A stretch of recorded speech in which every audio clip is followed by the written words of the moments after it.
Assalamualaikum warahmatullahi wabarakatuh. Waalaikumsalam warahmatullahi wabarakatuh. Alhamdulillahirabbil alamin. Assalatu wassalamu ala asrofil anbiya'i wal mursalin wa ala alihi wa sahbihi ajma'in. Amma ba'du. Yang terhormat Kepala Kantor KUA Prabu Muli Timur Bapak Marsudi SAG, yang kami hormati penyuluh agama KUA Prabu Muli Timur, yang kami hormati narasumber kita Bapak Marsudi SAG. Pertama-tama marilah kita panjatkan puji dan syukur atas kehadirat Allah Subhanahu wa taala. Sholawat beserta beriring salam marilah kita junjungkan kepada Nabi kita, Nabi Agung kita, Nabi Muhammad Sallallahu Alaihi Wasallam, serta para keluarga, sahabat, kerabat, dan pengikutnya hingga akhir zaman. Amin ya robbal alamin. Baik Bapak Ibu, untuk mengambil berkah pada acara pagi hari ini, marilah kita membaca lafaz basmalah. Bismillahirrahmanirrahim.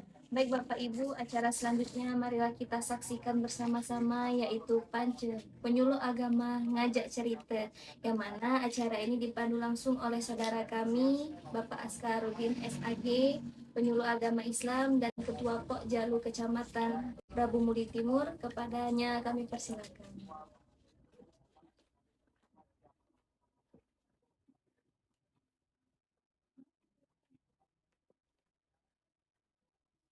Bismillahirrahmanirrahim. Assalamualaikum warahmatullahi wabarakatuh. Waalaikumsalam. Salam sejahtera bagi kita semua. Hadiri yang dirahmati Allah. Hadiri yang dirahmati Allah. Kita adalah hadir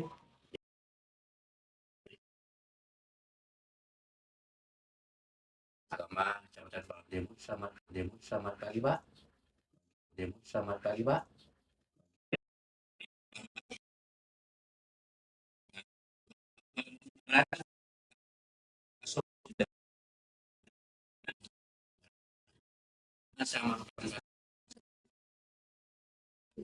Pada hari ini kita akan membahas masalah tentang zina.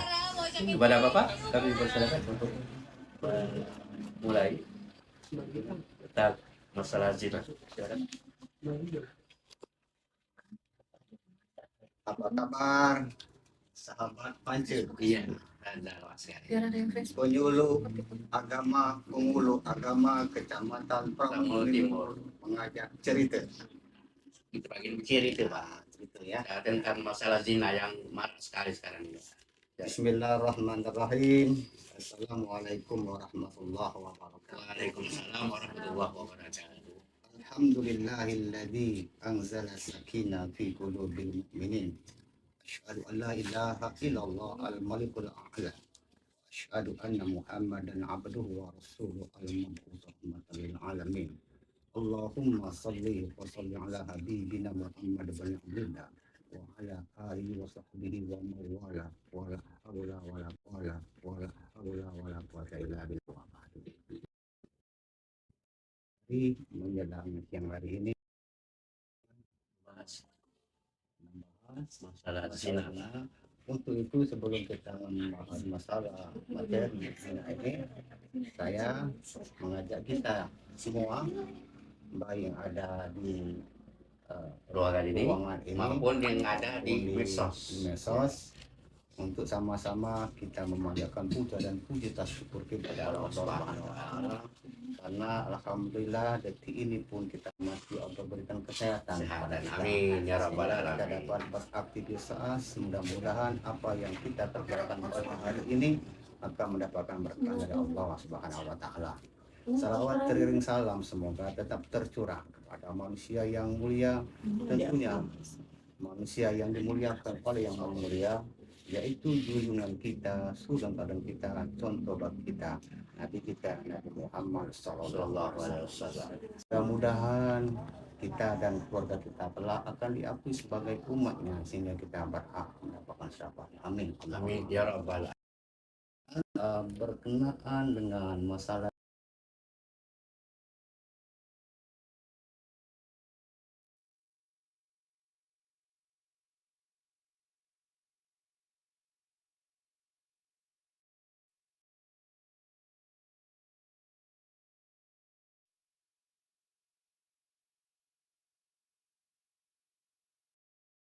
Apabila aturan itu dilaksanakan sesuai dengan perintah Allah, maka rumah tangga kita akan bahagia. Ya, amin.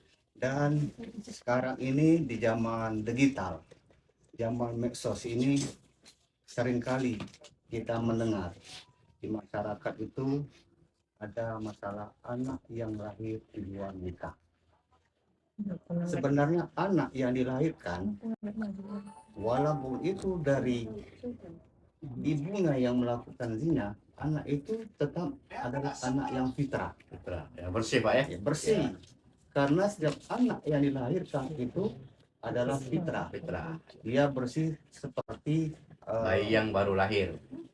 seperti Tetak Pak ya. inti. Oh iya. Itu tergantung orang tuanya. Apakah dia menjadi Nasrani, menjadi Majusi, ataukah dia seorang Muslim, itu tergantung pada kedua orang tua yang mendidik. Itulah kami tekankan kepada kita semua sebagai orang tua, harus pandai-pandai mendidik anak. Karena kunci utama untuk mendidik anak bukan hanya diberikan harta saja, tetapi yang perlu kita perhatikan kepada anak-anak, karena kita adalah suatu contoh bagi anak-anak kita. Kemudian yang tak kalah pentingnya untuk agar anak kita itu terhindar dari perbuatan zina yang melanggar aturan agama, yang tak kalah penting adalah ilmu pengetahuan, terutama ilmu tentang agama. Apabila anak itu telah mengetahui dan memahami agama, maka yang namanya zina itu jelas tidak ada, ya. Dan tidak ada Pak. Karena zina itu termasuk dosa besar, dosa yang dilarang oleh Allah Subhanahu wa Ta'ala. Rekan-rekan dan sahabat Pance. Ya. mengenai masalah anak yang dilahirkan dari hubungan zina, itu kalau menurut undang-undang nomor 16 tahun 2019 atas pengganti undang-undang nomor 1 tahun 1674, bahwa anak yang dilahirkan di luar pernikahan yang sah, maka anak itu tidak ada hubungan nasab dengan orang tua laki-lakinya, tetapi dia mempunyai hubungan nasab pada ibunya. Dan inilah yang sangat kita perlukan, ibu bapak yang dimuliakan oleh Allah Subhanahu wa Ta'ala. Kalau anak dilahirkan dari luar nikah, maka dia akan konsekuensinya hukum. Jadi hukum keperdataan tidak pada ayahnya, tetapi dia hubungannya perdataannya kepada ibunya. Lalu timbul lagi permasalahan, karena dia tidak ada hubungan dengan ayahnya atau keluarga ayahnya, maka dia tidak ada hak saling mewarisi. Itu tandanya dia anak laki-laki atau anak perempuan. Nah, seandainya anak itu yang dilahirkan dari hasil hubungan di luar nikah, yang sering kita kenal dengan anak zina, sebenarnya anak itu tidak bersalah sebenarnya. Orang tuanya Pak ya, Iya. yang bersalah. Apalagi dikatakan anak haram. Bukan ya. Bukan. Anak tidak berdosa. Seorang anak yang dilahirkan itu tidak dapat memilih. Oh. Mau dari rahim siapa tidak dapat memilih. Tapi yang salah yang jelas itu adalah perbuatan orang tuanya. Nah, tentu menimbulkan akibat hukum. Ya. Seandainya anak yang dilahirkan dari hubungan dari luar nikah itu atau perkawinan yang tidak sah, maka secara perwalian, kalau anaknya ingin menikah, maka orang tua, walaupun itu orang tua kandungnya, itu tidak dapat menjadi wali dari si anak. Mayoritas ulama dalam hal ini 4 mazhab itu telah sepakat bahwa anak yang dilahirkan dari hasil hubungan dari pernikahan yang tidak sah itu orang tuanya tidak dapat menjadi wali nikah. Jadi siapa Pak yang jadi wali nikahnya Pak? Dalam hal ini karena dia tidak ada nasab, Ya, demikianlah tadi sepintas yang telah disampaikan oleh Bapak Marsudi Sarjana Agama selaku Kepala Kantor Urusan Agama Cabang Timur. Mudah-mudahan kita diberikan kesehatan, dijauhkan dari hal-hal tersebut. Dari keluarga kita, saudara kita, setanah, sebangsa dan setanah air. Semoga kita ke depannya menjadikan keluarga yang sakinah mawaddah warahmah. Ini Pak, ada pertanyaan Pak ini. Kita tadi membahas masalah zina. Jadi urutan jadi wali nikah itu Pak. Seandainya di suatu daerah tidak ada apa namanya, kalau mau ke kantor jauh Pak, di pelosok daerah Pak, gimana itu Pak? Solusinya Pak? Apakah boleh diwakilkan kepada warga lain? Apa harus kepala kantor urusan agama Pak yang menikahkan jadi wali hakim tersebut? Jadi kalau masalah pernikahan itu kan ada Rukunnya. rukun pernikahan itu setidaknya dia yang pertama ada calon suami, mempelai laki-laki. Yang kedua ada calon perempuan atau calon istri, ya perempuan. Yang kedua itu, yang ketiga adanya dua orang saksi. Boleh tidak saksi perempuan Pak? Saksi perempuan itu kalau menurut fikih itu tidak boleh. Jadi harus laki-laki semua Pak ya? Memang kalau dia terpaksa satu laki-laki itu berbanding dua perempuan. Laki-laki harus ada dua perempuan. Kemudian wali nikah. Wali nikah ini adalah rukun. Kemudian ada ijab dari wali dan dikabulkan oleh mempelai laki-laki. Maka apabila rukun ini terpenuhi, maka dia sah menurut agama. Dan kalau ia ingin tercatat mau diakui oleh negara, maka ia harus tercatat oleh penghulu atau petugas dari kecamatan tempat dia. Kemudian masalah wali ini ada wali nasab, kemudian ada wali hakim. Dan wali nasab ini urutannya yang pertama itu adalah ayah dari seorang perempuan ini. Apabila ayahnya tidak ada, dia kembali ke atas kakeknya. Kakeknya tidak ada, balik pada kakeknya lagi. Ya, kalau seandainya kakeknya tidak ada, tidak ada lagi, dia kembali kepada saudara laki-laki si perempuan ini. Saudara adalah seayah dan seibu. Seandainya tidak ada seayah dan seibu, maka dia boleh dengan seayah saja boleh. Seandainya tidak ada lagi, maka dia balik ke samping sebelah kanan adalah misalnya paman, uaknya. Misalnya tidak habis lagi, ada kembali lagi misalnya anak paman segala macam, cuma dari keturunan laki-laki. Begitu juga kalau tidak ada lagi, balik ini ke sebelah kiri itu dari misalnya seayah saja. Pokoknya harus dia dari garis keturunan laki-laki. Masalah wali hakim tadi Pak, syaratnya apa Pak ya? Syarat-syaratnya Pak? Syarat wali hakim itu yang pertama apabila wali nasabnya tidak ada lagi. Yang kedua, seandainya wali nasabnya ada, tetapi wali nasabnya tidak mau menikahkan karena alasan-alasan tertentu misalnya, itu si catin tadi atau anaknya tadi bisa dia mengadukan ke pengadilan untuk menjadi wali hakim. Itu ditetapkan oleh pengadilan, diperintahkan pengadilan untuk kepala tua menjadi wali hakim. Kemudian wali hakimnya, wali nasabnya tidak diketahui keberadaannya, tetapi dia masih hidup. Boleh Pak ya? Boleh. Dia masih hidup, cuma tidak tahu keberadaannya. Maka dia Tadi yang mau menikah dia berhak mengajukan wali hakim. Wali hakim ini adalah melekat di jabatan yaitu kepala ini sultan. Kemudian seandainya Boleh, Pak. Boleh. Ya.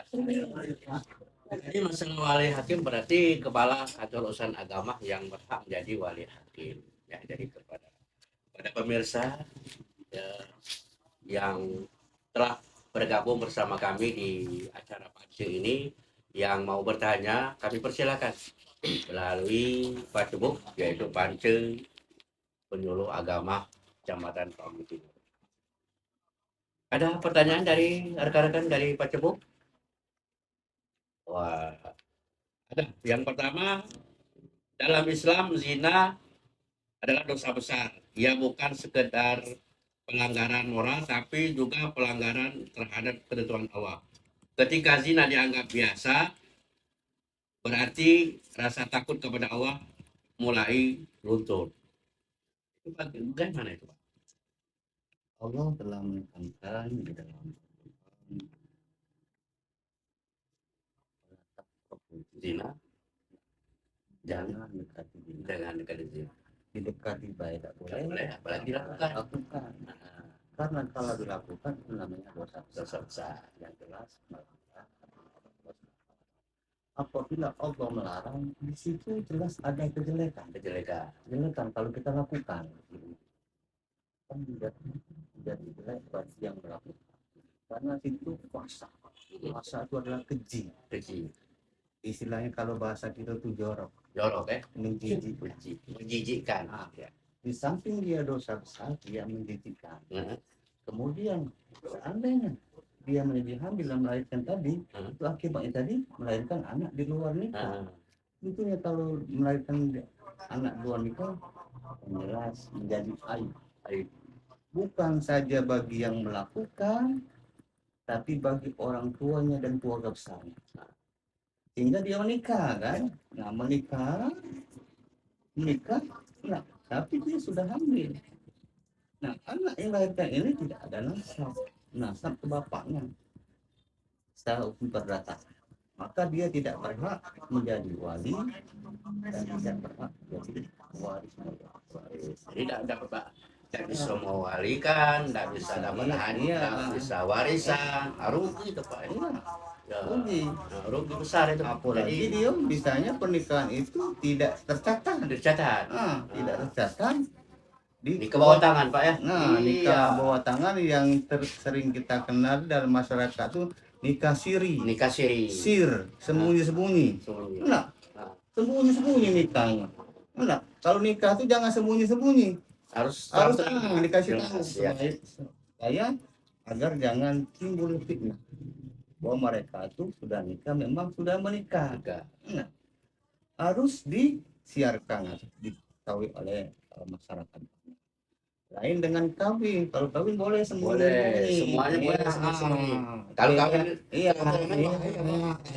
itu bedanya. Jadi kita nikah dan kawin. Cuman kadang-kadang kita kan di masyarakat sering kita kenal kan nikah itu kan beramai. Kalau kawin sendiri. Masih ada lagi? Ini ada pertanyaan lagi Pak. Dari arti menjaga diri bukan sekedar urusan pribadi, tapi juga menjaga masyarakat. Apa maksudnya Pak? Yang jelas, kita namanya makhluk sosial. Makhluk sosial kita harus bergaul. Nah, itu intinya. Yang namanya kita bergaul ya harus kan menghindari hal-hal yang dilarang oleh agama. Itu intinya. Ya, hadirin semuanya, kalau masih ada kami persilakan, masih kami tunggu. Sebelum kita tutup acara ini, ya kalau ada saran, kritik kepada Pance yang kita laksanakan pada hari ini, mudah-mudahan kita berdoa kepada Allah Subhanahu wa taala agar semuanya terhindar dari perbuatan-perbuatan zina. Untuk itu sebagai penutup mungkin ada saran dan yang dulu Bapak sampaikan. Ya sahabat Pance, kami tekankan pada kita semua bahwa untuk menghindari anak terbebas dari pergaulan bebas, apalagi itu perbuatan zina, yang pertama adalah peran kita sebagai orang tua itu menentukan. Karena kita orang tua ini, di samping kita mendidik anak, orang tua adalah sebagai figur itu, sebagai contoh untuk anak kita baik di dalam lingkungan keluarga maupun di masyarakat dan lingkungan sekitar. Yang kedua, pada kita orang tua tentunya berkewajiban, bukan hanya kita memberikan harta pada anak-anak kita, tapi yang lebih penting adalah memberikan ilmu. Tentunya ilmu yang paling penting adalah ilmu agama. Karena ilmu agama ini apabila anak telah memahami ilmu agama, maka dia akan terhindar dari hal-hal yang berbau bebas, apalagi perbuatan yang dilarang, yaitu zina. Karena dia mengetahui bahwa dia telah mempunyai ilmu agama. Untuk itu kami tekankan kembali lagi kepada kita semua dan rekan-rekan Pance, mari kita jaga anak kita awasi anak kita sesibuk apapun pekerjaan kita, status apapun kita, yang jelas kita sebagai orang tua diminta bertanggungjawab apa yang kita lakukan dengan anak-anak kita. Itu saja yang dapat sampaikan, mudah-mudahan dapat bermanfaat bagi kita semua dan mendapatkan rezeki pada sisi Allah Subhanahu wa taala. Terima kasih. Pak, misi Pak, ada yang ingin bertanya? Ada yang tanya lagi Pak. Bagaimana jika ayah biologis menolak mengakui anak?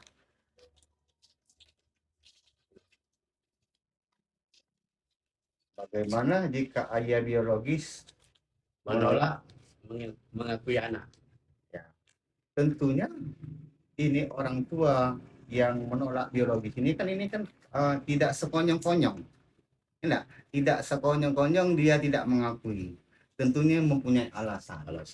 Mungkin waktu dia menikah dengan istrinya, itu mungkin dia kan ragu. Sudah didului. Misalnya kan gitu kan. Kalau dia memang anak dia sendiri atau anak orang lain, itulah indahnya Islam. Indahnya Islam tuh, itulah indah Islam, bahwa Allah itu memang untuk menjaga kesucian keturunan. Nah, memang seandainya kalau dia menolak biologis ini kan telah diaturin dari Tuhan. Dan kalau dia tidak mau mengakui anaknya, nah yang jelas itu kan bisa di pengadilan. Ya. Dia ada alasan tertentu dia bisa menolak tidak mengakui anak itu. Jadi mungkin waktu dia menikah sudah ada yang mendahului. Mungkin itu jadi ragu kan. Makanya kita di KUA ini sebelum menikah itu ada surat dari kesehatan itu Pak ya, untuk menjaga supaya mereka tidak saling mencurigai. Jadi persyaratan itu ada ya chatting itu harus ke poskes dulu. Supaya apa? Supaya kita tidak saling menjelekkan, menyalahkan, atau sudah hamil duluan atau sudah melakukan yang lain kepada yang lain sebelumnya itu. Makanya kita ke depannya ya himbauan kepada seluruhnya, jangan sampai kita membiarkan perilaku pergaulan bebas tersebut. Ada pertanyaan lagi Pak? Terima kasih Pak atas kesempatan bertanya pada rubrik acara ini. Mohon maaf sebelumnya saya mungkin lancar mengangkat di sini karena saya membaca di FB. Saya ingatkan tadi sifatnya umum. Ya. Ya nggak jelas saya tadi, malahan saya ke dinas dinas agama. Jadi salah masuk. Akhirnya saya sampai juga saya ke sini nekat pengen bertanya yang apa saya ada. Pertama saya tanya, kalau hukum anak di luar nikah itu kan berpulang ke penanggung jawab wanita, saya rasakan ini pendapat bukan apa ya, kecuali ayahnya memperkosa atau memaksa. Itu menurut saya kan otomatis dilimpahkan kebutuhan itu kepada, kalau tes DNA-nya memang benar, ya ke laki-laki tersebut berdasarkan tes DNA. Itu menurut saya yang pertama. Yang kedua, saya pertanyakan bagaimana kita menyikapi yang sekarang lagi Viral. viral ini kan, menyikapi seandainya hukum yang sah kan disahkan negara ya kan, yang bertentangan dengan hukum agama. Apa yang kita anut kan, maksudnya hukum agama yang kita anut. Nah, bagaimana kita menyikapinya? Pertanyaan terakhir yang saya tanya, ya PA kita ini kan hukumnya pengadilan agama, cuman hukumnya tidak sesuai dengan Quran dan hadis menurut saya. Misalnya kalau gini nggak ada di Quran dan hadis itu kan, antara lain kan.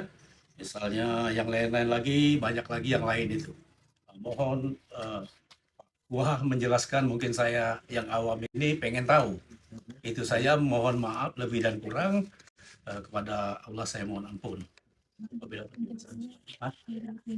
Jadi tadi ada sahabat yang Riki sama Ance yang dari luar. Makanya beliau mempermasalahkan masalah DNA statusnya.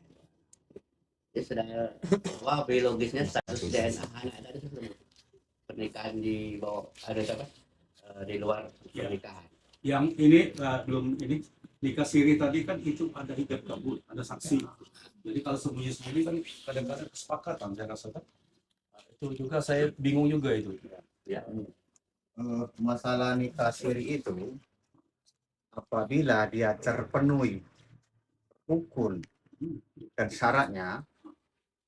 Rukun nikah itu kan ada laki-laki, ada perempuan, calon maksudnya, calon laki-laki dan calon perempuan, calon istri, calon suami, ada 2 orang saksi, ada wali nikah. Wali nikah ini adalah wali nasab, bukannya wali minjam. Wali minjam. Nah, kebanyakan kan di masyarakat kadang-kadang kan wali Wali kan minjam. sembarangan kan. Nah, kemudian ada wali, ada ijab dari wali nikah dan ada kabul dari seorang laki-laki atau suami tadi, maka dia kalau menurut agama telah terpenuhi rukunnya, maka sah kalau menurut agama. Tapi menurut negara tidak sah. Kalau menurut ini aturan itu negara, dia harus tercatat. Tercatat. Nah, dicatat dalam hal ini petugas pencatat nikah, dalam hal ini kan penghulu di kecamatan mereka berada, didaftarkan. Apalagi sekarang kan melalui SIMKA. Kalau anak yang dilahirkan dari hubungan luar nikah, berarti kan belum nikah. Nah, belum mempunyai status ikatan karena belum ada ijab kabul antara wali nikah sama si laki-laki tadi, maka anak yang dilahirkan itu adalah yang namanya anak yang lahir di luar nikah. Berarti anak itu kan tidak sah kalau menurut undang-undang. Sehingga perwalian anak itu dia nasabnya perdata kepada ibunya. Jadi binti ibunya. Itu secara nasab. Cuman kalau secara misalnya nafkah, biologi segala macam itu tetap menjadi tanggung jawab orang tua. Secara nasab dia tidak berhak perwalian, tidak berhak menjadi waris mewarisi karena dia tidak ada nasab. Yang jelas kalau dia hasil dari zina tersebut, maka itu tidak sah. Ya, kalau dia menjadi wali, maka dia kembali kepada wali hakim untuk menjadi wali di dalam pernikahan anak yang lahir sebelum pernikahan. Yang ketiga tadi Pak ada masalah pengadilan Pak. Gini. Kan berlawanan banyak Pak. Yang Islam yang apa maksud saya kan? Misalnya kita nikah siri, itu ada yang ngadu kan bisa 6 tahun. Sedangkan kita zina 1 tahun lebih. Kalau menurut hukum Islam yang zina itu sudah berkeluarga sampai mati, cabut setahu saya. Mohon maaf sebelumnya. Ini kita nikah benar-benar kok lebih berat hukum, menyikapi hukum negara yang kayak gitu gimana?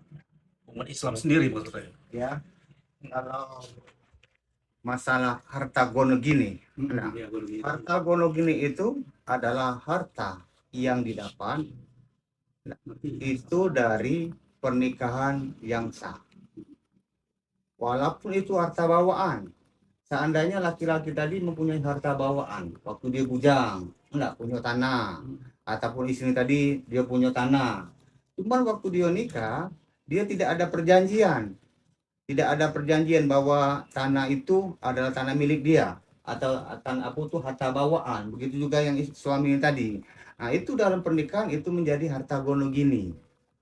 Nah, itulah yang mengakibatkan kapan sudah menikah maka harta itu menjadi harta bersama. Tapi kan Pak di agama tidak ada Pak. Setahu saya yang punya itu laki-laki. Waris kan malahan ibu 1/8. Anak yang perempuan malah lebih besar dari ibu, setengah kan, sedangkan anak Ya, yang karena dia sudah diikat dari suatu ikan tadi, Iya. ikan perkawinan tadi. Itulah kalau dia memang dicatatkan dalam perjanjian, ada perjanjian pernikahan, itu kan ada itu apa tuh data di situ ada kolomnya kan, ada perjanjian tidak? Kalau ada perjanjian kan disebutkan kan situ harta ini. Ya, ini Pak, misalnya Pak, ini artinya kita pakai logika. Kalau pakai hukum Islam kan tidak bisa begitu, tetap hukum Allah yang nomor satu. Benar. Nah, ini yang saya maksud di situ, Ya. Pak. Bukan yang masalah kata Bapak perjanjian itu kan berdasarkan kesepakatan kita manusia menurut zaman. Nah, Sedangkan hukum begini. Allah kan tidak ada sampai bumi hancur pun tetap Quran dan hadis maksudnya. Bukan, maksudnya itu yang harta perjanjian tadi, Ah, harta yang bawaan tadi, enggak, karena tidak ada perjanjian, dia menjadi harta gono gini. Karena tidak ada perjanjian. Kalau dia ada perjanjian, dia bukannya harta gono gini. Jadi harta ini walaupun mana masih hak yang punya harta bawaan tadi. Itulah perlunya ada perjanjian. Situ kan ada di belangko di kita, di belangko di NA itu kan ada belangko itu kan ada perjanjian tidak. Itu kalau kita mencatat itu di apa tuh di masyarakat, itu kita tanya dengan mempelai itu kan ada perjanjian tidak? Tidak ada. Kita tanya. Misalnya seperti misalnya ada sebidang tanah. Tidak ada Pak katanya perjanjian. Kalau tidak ada perjanjian berarti nanti dalam perkawinan itu kan menjadi hak bersama. Memang dalam hukum waris Islam itu memang sudah lengkap itu. iya. Waris Islam sudah lengkap. Nah, satu-satunya hukum itu yang paling lengkap itu hukum waris. Gitu, Pak. Bukannya masalah logika, bukan. Karena dia tidak ada perjanjian tadi. Kecuali enggak, dia lah bikin perjanjian. Perjanjian kan ada nanti itu kan, tanah rumahku ninggal ke sekian, bidang sekian, sekian, mobil sekian kan. Itu kayak dicatat cuman dengan ada bukti dengan notaris. Jadi kalau dia meninggal dunia, harta ini tidak dapat dibagi karena bukan punya dia. Bukan termasuk gono gini. Bukan gono gini. Cuma kalau tidak ada perjanjian itu, dia termasuk gono gini. Itu, Pak. Tapi kenyataan Pak, Hah? kalau terjadi perceraian di PA itu atau gini, gono gini. Kenyataannya nih Pak. Ya, karena dari tadi, karena tidak tercatat tadi, tidak ada perjanjian tadi. Lah ya, itulah kami imbau kepada kita semua yang ingin menikah, apalagi dia yang telah memiliki harta bawaan, hendaknya di ini tuh ada perjanjian di notaris ke. Jadi waktu dia menjadi suami istri, harta itu tetap harta dia. Iya. Tetap harta dia, tidak bisa diganggu-ganggu. Seandainya dia meninggal, ini yang berhak mewarisi keluarganya. Ya, yang sebelah laki-laki ini tidak berhak. Begitu juga sebaliknya. Hah? Itu pilihan aja Pak. Saya kan suarakan cerai sama laki udah jatuh kan. Tapi kalau menurut ini negara harus ke pengadilan. Benar. Ini kita udah zina gitu kan. Jadi kita Ya. kalau kita memutuskan masalah Islam, ya kita musyawarah di jalan Islam. Tapi karena kita bernegara, kita pengadilan agama atau pengadilan negeri. Sama gini, ya sudah kita sampaikan tadi kan. Apabila nikah itu dia terpenuhi rukunnya, menurut agama terpenuhi maka dia sah menjadi suami istri. Sah dia suami istri menurut agama. Tetapi kalau belum dicatatkan dalam hal ini petugas kantor urusan agama, maka dia tidak diakui oleh negara. Negara. Oleh negara ini kan, oleh negara tidak diakui. Mengapa? Karena tidak didaftarkan ke negara. Jadi agak panjang. Iya, Kalau agama kan kita dijatah laki-laki 4 istri. iya, benar. Kalau kedua bukan pelakor, saya rasa. Yang ketiga bukan pelakor. Memang hak laki perempuan. Benar, itu sudah diatur. Yang kelima baru Iya, itu iya, pelakor. benar. Pulang ke situ. Iya, iya, benar. Mohon maaf, Pak. Iya, Ada pertanyaan Pak dari TikTok ini Pak. Izin bertanya Pak, apakah anak yang tidak mengetahui dirinya hasil zina tetap menanggung dosa orang tuanya? Yang namanya anak Hah? dilahirkan Hah? ke dunia ini dalam keadaan fitrah. Tidak Dia tidak menanggung dosa sedikit menanggung pun. dosa Pak ya? Seperti kain putih, kapas putih. Nah, Enak. Yang Yang menanggung itu orang Orang tuanya. tuanya. Sama tuh. Oke. Istilah masyarakat saja anak haram. Sebenarnya anak haram tidak ada. Anak yang dilahirkan di dunia ini adalah semuanya suci, fitrah. oke. Tetapi yang haram itu adalah perbuatan orang tuanya yang melakukan di luar, perbuatan orang tuanya yang melakukan di luar. Ini kepada saudara di media sosial di Pancel ini ya, yang kira-kira ingin bertanya boleh datang ke kantor urusan agama Jawa Timur. Kita bersama-sama untuk memecahkan masalah. Kita bermusyawarah memecahkan masalah yang kita hadapi.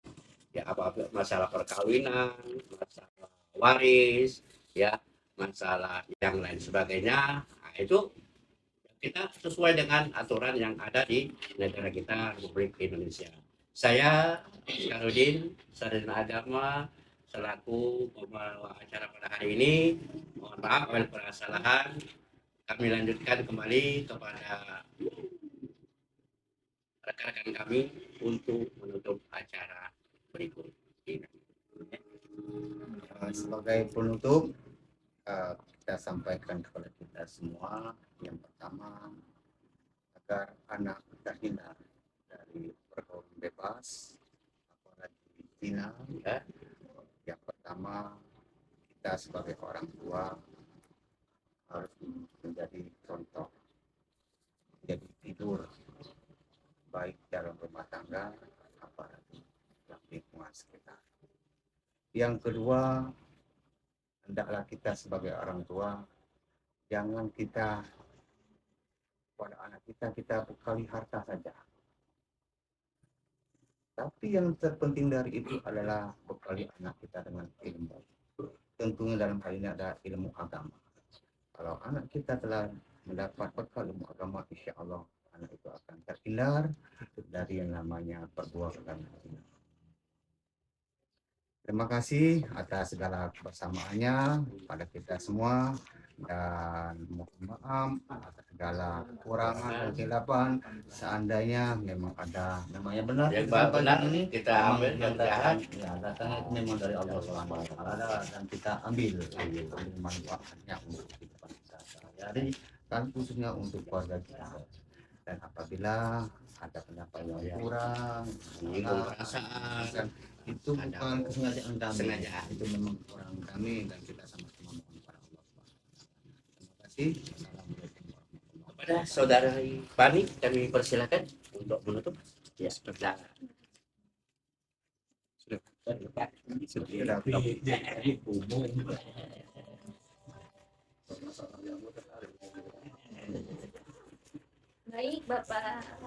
Baik Bapak Ibu yang kami hormati, itulah tadi acara Penghulu Agama Ngajak Cerita. Tentunya banyak sekali materi dan penjelasan bermanfaat yang telah disampaikan oleh narasumber dan moderator kita. Kami selaku pembawa acara, apabila terdapat salah-salah kata maupun perbuatan, kami mohon maaf. Kepada Allah kami akhiri. Wassalamualaikum warahmatullahi wabarakatuh. Dadah. Lantang gitu katanya. Apa?